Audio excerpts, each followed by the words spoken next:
নমস্কার বন্ধুরা, আজ তৈরি করব দারুণ টেস্টি জিভে জল আনা স্বাদের ভর্তা। যে ভর্তার নাম শুনলেই আমাদের জিভে জল এসে যায়। আর গরম ভাতে গরম পাতে থাকলে তো আর কিছুই লাগে না। তো এই ভর্তাটা কিসের আজকে আর সেটাই আপনাদের সঙ্গে শেয়ার করব। আর কিভাবে রেখেছি সেটাই আপনাদের সঙ্গে আগে শেয়ার করি। এই যে সংরক্ষিত কাঁঠালের বীজ, যেটা 1 বছর ধরে আমি সংরক্ষণ করে রেখেছি, 2-3টে প্লাস্টিকে, কোনো রকম ফ্রিজ ছাড়া কিন্তু এটা আমি বাইরেই রেখেছি। একদম কাঁঠালের বীজগুলো একই রকম থাকবে, কিন্তু যেই প্লাস্টিকে আমি রেখেছি সেই প্লাস্টিকে কিন্তু কোনো রকম হাওয়া ঢোকা যাবে না। সেটা অবশ্যই খেয়াল করবেন। একটুখানি ফুটো করে যদি হাওয়া ঢোকে তাহলে কিন্তু কাঁঠালি বীজগুলো নষ্ট হয়ে যাবে। তো দেখুন, আমি প্লাস্টিকগুলো চাইলে পাল্টেই নিতে পারতাম, কিন্তু আপনাদের দেখানোর জন্য প্লাস্টিকগুলো পাল্টাইনি। 1 বছর ধরে রেখেছি বলে প্লাস্টিকগুলো কিন্তু কালো কালো হয়ে গেছে। তো দেখুন, আমি প্রথমে 2টো প্লাস্টিক খুলে দিলাম। এখানে কিন্তু 2-3টে প্লাস্টিকে করে রাখলে তবে কাঁঠালের বীজগুলো সুন্দর থাকবে। আর কোনো রকম হাওয়া কিন্তু ঢোকা যাবে না, সেটা বারবারই বলে দিচ্ছি। এইবার দেখুন, প্রথম ধাপে আমি যে কয়েকটা কাঁঠালি বীজ রেখেছিলাম সেগুলোকে আমি তুলে নিচ্ছি। উপরে যে সাদা খোসাটা সেটা একটু ফুরফুরে হয়ে যায়, কিন্তু কাঁঠালের বীজের কোনো রকম অসুবিধা হয় না। যেমন তরতাজা কাঁঠালের বীজ থাকে ঠিক সেরকমই থাকে। তো পরে ভেতরে যে প্লাস্টিকের কাঁঠালের বীজগুলো আছে সেগুলো দেখুন কত সুন্দর শক্ত। এটা আমি রেখে দেবো, এটা আমি পরে একদিন ব্যবহার করব, তার জন্য রেখে দেবো। এটা আমি খুলবো না, খুললেই কিন্তু কাঁঠালের বীজগুলো নষ্ট হয়ে যাবে। যখন খাবেন তখনই খুলবেন। তো দেখুন, উপরে সাদা খোসাটা ফুরফুরে হয়ে গেছে, ওটা আমি ফেলে দেবো। আর ভিতরে কাঁঠালের বীজটা একদম তরতাজা, যেমন সিজনে থাকে ঠিক সেরকমই থাকে। তো এইবার আমি একটা বাটি নিয়ে, একটা ছুরি নিয়ে এটাকে সুন্দর করে খোসা ছাড়িয়ে নেব। যেমন তরতাজা কাঁঠালি বীজ আপনারা সিজনে খান ঠিক সেরকম কাঁঠালি বীজই কিন্তু থাকবে।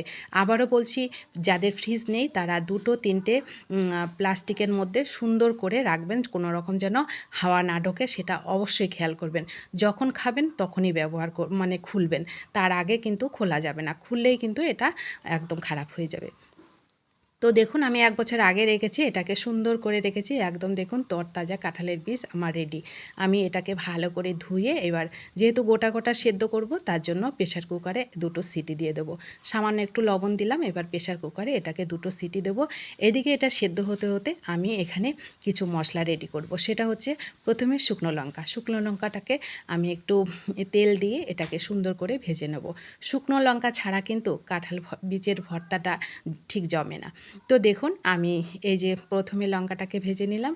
লঙ্কাটা ভাজা হয়ে গেলে লঙ্কাটাকে তুলে নেব। তারপরে যতটা তেল থাকবে ওই তেলের মধ্যে আমি মিডিয়াম সাইজের 2টো পেঁয়াজ লম্বা করে কেটেছি, ওটাকে ভেজে নেব। তো পেঁয়াজটা একটু ভাজা হয়ে গেলে এখানে আমি নিয়ে নিয়েছি বড় সাইজের একটা রসুন। সেটাকে লম্বা লম্বা করে আমি কেটে নিয়েছি। আর এর মধ্যে পরিমাণ মতো একটুখানি হলুদ আর লবণটা দিয়ে দেবো। দিয়ে পেঁয়াজ আর রসুনটাকে সুন্দর করে ভাজবো। এমন করে ভাজবো যেন পেঁয়াজ রসুনটা খুব সুন্দর ভাজা হবে। খুব সুন্দর পেঁয়াজ রসুন ভাজার দেখবেন একটা খুব সুন্দর মিষ্টি গন্ধ বেরোয় কিন্তু। তখনই আমি এটাকে নামিয়ে নেব। একটু টাইম নিয়ে ভাজবেন, পেঁয়াজ রসুনটা যেন অবশ্যই সুন্দর ভাজা হয় সেটা অবশ্যই খেয়াল করবেন। তো দেখুন, পেঁয়াজ রসুনটা খুব সুন্দর কিন্তু আমার ভাজা হয়ে গেছে, তেলটাও ছেড়ে আসছে। এবার আমি এটাকে তুলে নিলাম একটা থালাতে। যতটা তেল আছে এটা কিন্তু আমার কাজে লাগবে, তো এটা আমি পরে ব্যবহার করছি। এখানে প্রথমে আমি শুকনো লঙ্কাগুলো নিলাম, আর এখানে ছোট একটা পেঁয়াজ একদম ঝিরিঝিরি করে কেটে নিলাম। কাঁচা পেঁয়াজটা মুখে পড়লেও কিন্তু খেতে ভালো লাগে, আপনারা চাইলে দেবেন, না চাইলে নাও দিতে পারেন। এইবার প্রথমে লঙ্কাটাকে আমি হাতে ভেঙে নিলাম, আর যে কড়াইতে তেলটা ছিল সেটা এর মধ্যে দিয়ে দিলাম। এইবার গরম গরম কাঁঠালি বীজগুলো আমি তুলে নিচ্ছি। এটা যেহেতু গরম আছে তার জন্য আমি একটা হাতা দিয়ে এটাকে সুন্দর করে নরম করে নেব। এটা নরম হতে হাতা দিয়ে এটা নরম করতে করতে কিন্তু অনেকটা ঠান্ডা হয়ে যাবে। তো ব্যাস, আমার এটা ভাঙা হয়ে গেল। কাঁঠালি বীজগুলো সবগুলো আমি মিশিয়ে নিলাম। এইবার একটুখানি ধনেপাতা কুচি দিলাম। এই ধনেপাতা কুচি, যেহেতু এখন ধনেপাতাটা পাওয়া যাচ্ছে, যখন কাঁঠালের সিজন তখন কিন্তু আমরা ধনেপাতাটা সেরকম পাই না, তো সেরকম খেতেও পারি না। আনসিজনে কোনো কিছু খাওয়ার মজাই কিন্তু অন্যরকম হয়। সিজনে তো আমরা খেয়েই থাকি, কিন্তু আনসিজনে যদি এরকম সুন্দর লোভনীয় কাঁঠালের বীজের ভর্তা থাকে বন্ধুরা, গরম গরম ভাতে আর কি লাগে বলুন। তো কেমন লাগলো এই ছোট্ট রেসিপিটা অবশ্যই কমেন্ট করবেন। ভালো লাগলে শেয়ার করতে ভুলবেন না। আর রেসিপিটি ভালো লাগলে ভিডিওটিতে প্লিজ একটা লাইক করবেন। আপনাদের একটা লাইক পরবর্তী রেসিপি তৈরি করতে অনেকটা উৎসাহিত করে।